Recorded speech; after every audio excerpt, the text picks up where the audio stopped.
Olá, meus jovens e não tão jovens assim. Se você aprendeu que orientação a objetos consiste em criar uma classe pai e sair estendendo tudo com extends para reaproveitar código, muitíssimo cuidado.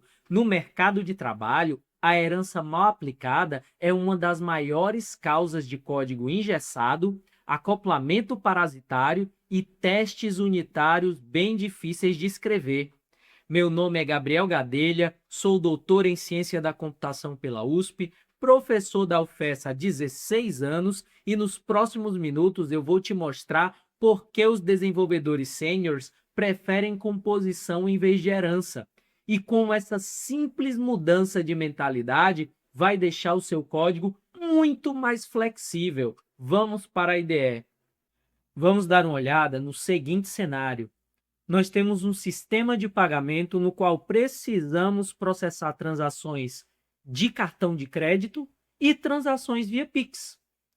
Para reaproveitar a lógica de log e de envio de e-mail de confirmação, o desenvolvedor foi lá e criou uma classe base chamada processador pagamento base. A classe é bem simples. Nessa classe, você registra o log e envia o e-mail de confirmação. A partir dessa classe base, o mesmo desenvolvedor criou a classe processador cartão crédito, que é a classe que no método processar implementa uma lógica de cobrança via cartão de crédito, registra o log e envia o e-mail de confirmação. Ambos, registrar log e enviar e-mail de confirmação, foram reutilizados a partir da classe base. A classe processador Pix, ela também é bem semelhante, né? Ela existe uma lógica de cobrança via Pix e os dois métodos que são reaproveitados da classe base, registrar log e enviar e-mail de confirmação. Aparentemente isso aqui funciona, né? Pausa esse vídeo, comenta aí agora se você identificou algum problema com a estrutura dessa aplicação. Já vou adiantar quem não pausou. O problema é que a herança criou uma relação rígida de E1, quando na verdade nós tínhamos uma relação bem mais flexível de usa 1. Um processador cartão de crédito não é um enviador de e-mail. Ele apenas usa um enviador de e-mail. Isso quebra o princípio da responsabilidade única e pode gerar diversos efeitos colaterais bem ruins no futuro. Já vou mostrar para você um exemplo de quando a herança cobra a conta. Já te adianto que isso acontece quando os requisitos do produto mudam. E mudanças nos requisitos são muito comuns. Lembre-se que quando você constrói um software, geralmente é para resolver problemas de um ambiente no qual o software não existe. No momento que o software passa a ocupar aquele ambiente, ele muda o ambiente. E com isso surgem novos requisitos ou mudanças nos requisitos existentes. Adicionalmente, ao longo do tempo em que o software está em execução, podem surgir mudanças regulatórias, novas tecnologias ou até concorrentes que exijam mudanças nos requisitos. Pensando no exemplo do vídeo de hoje, eu quero que você imagine o cenário em que a empresa decidiu criar ou utilizar um novo meio de pagamento, o meio de pagamento por criptomoeda. Eu já implementei essa classe, aqui está ela. Essa classe enfrenta algumas dificuldades. Por exemplo, transações com criptomoedas são anônimas, não possuem e-mail do cliente. Mas, todavia, porém, entretanto, essa classezinha aí, ela herda o método enviar e-mail confirmação, obrigatoriamente. E esse método, ele pode ser invocado, talvez por erro, em alguma parte da aplicação por algum desenvolvedor que pode desconhecer a regra de negócio. Perceba a armadilha em que nós entramos. Criamos uma classe, processador cripto, que herdou o método enviar e-mail confirmação da classe Pi, processador pagamento base, mas não pode usar esse método. O desenvolvedor, nesse caso, vai ser forçado a sobrescrever o método para lançar uma Unsupported Operation Exception, por exemplo, ou sobrescrever para deixar o método vazio. Isso viola diretamente o princípio de substituição de Liskov, LSP, que é o L do Solid. Se você não pode substituir a classe pai pela classe filho em qualquer cenário sem o risco de quebrar o sistema, sua herança está errada. Se você quer que eu crie um vídeo novo sobre esse assunto, sobre todos os princípios do Solid, deixe um comentário escrito Solid. Meus queridos e minhas queridas, antes de refatorarmos esse código para transformá-lo em um código padrão sênior, deixe eu listar para vocês 3 problemas cruciais da herança no dia a dia. O primeiro problema é o acoplamento rígido. Se você alterar a assinatura de um método na classe pai, você corre o risco de quebrar todas as N classes filhas espalhadas pelo sistema.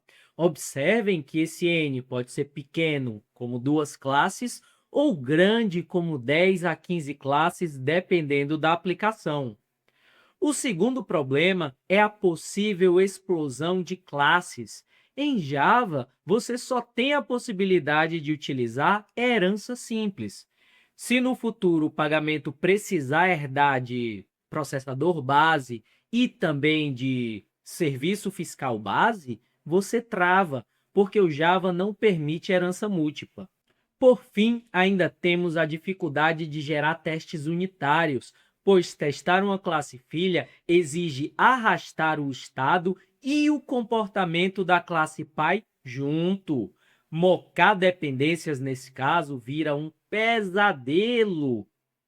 Agora me diz, se esse tipo de explicação claro sobre arquitetura de software faz sentido para você, lembra de dar um like, se inscrever no canal, é rapidinho e ajuda demais a trazer mais conteúdos práticos como esse.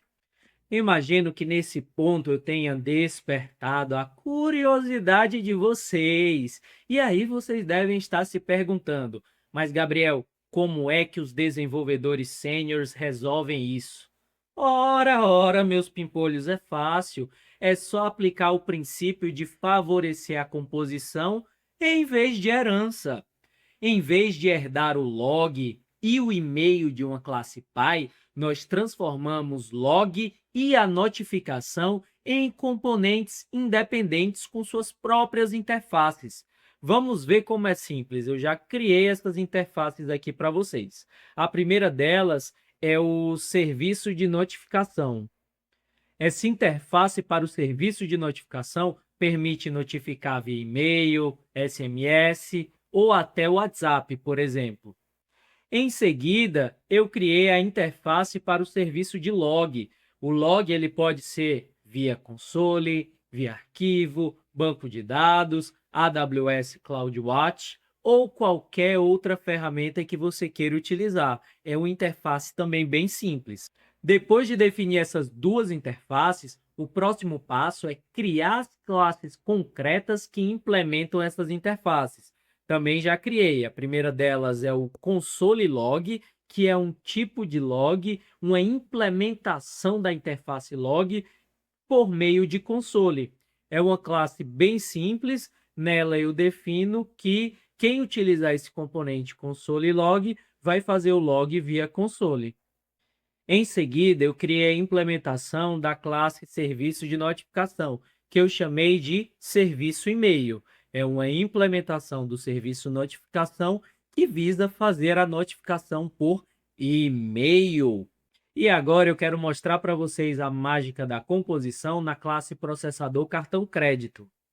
Nós vamos refatorar essa classe para passarmos o serviço de notificação e o serviço de log como dependências no construtor. A classe ela não vai herdar nada, ela apenas tem os serviços que precisa. O processador tem um private final serviço notificação, que eu vou chamar de notificação, e tem também um private final serviço log, que eu vou chamar carinhosamente de log. Ele não mais estende de uma superclasse. Agora nós vamos injetar essas dependências no construtor de processador cartão crédito.